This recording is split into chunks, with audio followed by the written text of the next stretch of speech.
স্বপ্ন দেখবেন, তেমনি কৃষক বাবাটাও তার ফসলের ন্যায্য মূল্য পাবেন।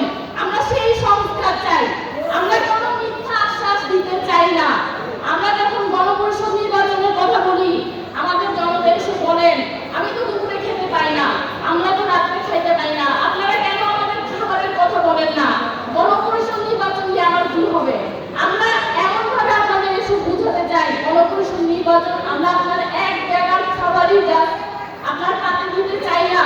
আমরা এমন অবস্থা ক্রিয়েট করতে চাই যেন আপনার খাবারের চিন্তাই করতে না হয়। আপনি যখন আপনার ভোটের মাধ্যমে গণপরিষদ গঠন করবেন, সেই গণপরিষদ যখন আপনাকে একটি সংবিধান দিবে, সেটি হবে আপনার সংবিধান, সেটি হবে আপনার বাংলাদেশের সংবিধান। যেন এক আচরণে কেউ সেই সংবিধান কেটে দিতে না পারে, আপনার অধিকার যেন কেটে দিতে না পারে। যে টেবিলে আপনাকে নিয়ে ক্যালকুলেশন হয়, সেখানে কেন আপনার খাবারের গণনা বাদ যায়? কেন সবাই সবার ভাগ নিয়ে ফেরত যায়, কিন্তু জনতাকে কেন রাস্তায় পড়ে থাকতে হয়? কেন গাজীপুরে আমার ভাই সাগর, ইয়াসির সাগর এখন মৃত্যুর সাথে লড়ছে?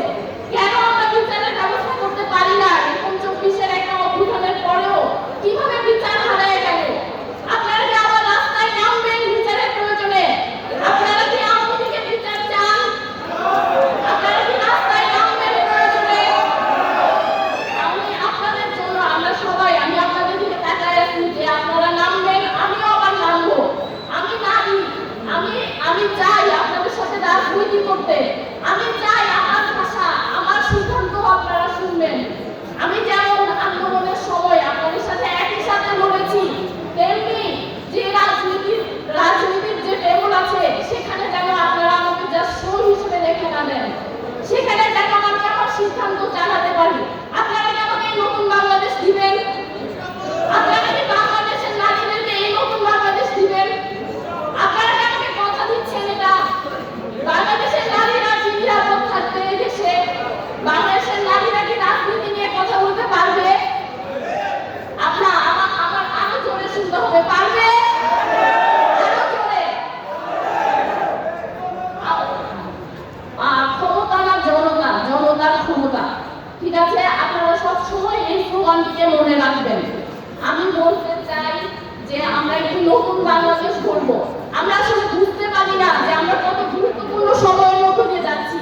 প্রতিটা রাষ্ট্রের, প্রতিটা জাতির একটি গঠনের সময় থাকে। আমরা এখন সেই সময়ের মধ্যে যাচ্ছি। আপনারা কি এই গুরুত্ব বুঝতে পারেন? আমরা যদি গুরুত্ব বুঝতে পারতাম, আমরা কিন্তু আর ব্যানার নিয়ে রাজনীতি করতে চাই না, আমরা খেলা থেকে রাজনীতি চাই। যখন আপনার উদ্দেশ্য ছোট হবে, যখন আপনার উদ্দেশ্য হবে আপনি জাস্ট মন্ত্রী হবেন, আপনি এলাকার মেম্বার হবেন, তখন আর রাষ্ট্র গঠন হবে না।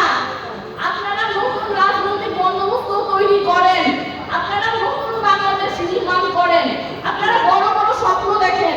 আপনারা জাস্ট আজকে থেকে 1 বছরের স্বপ্ন দেখেন না।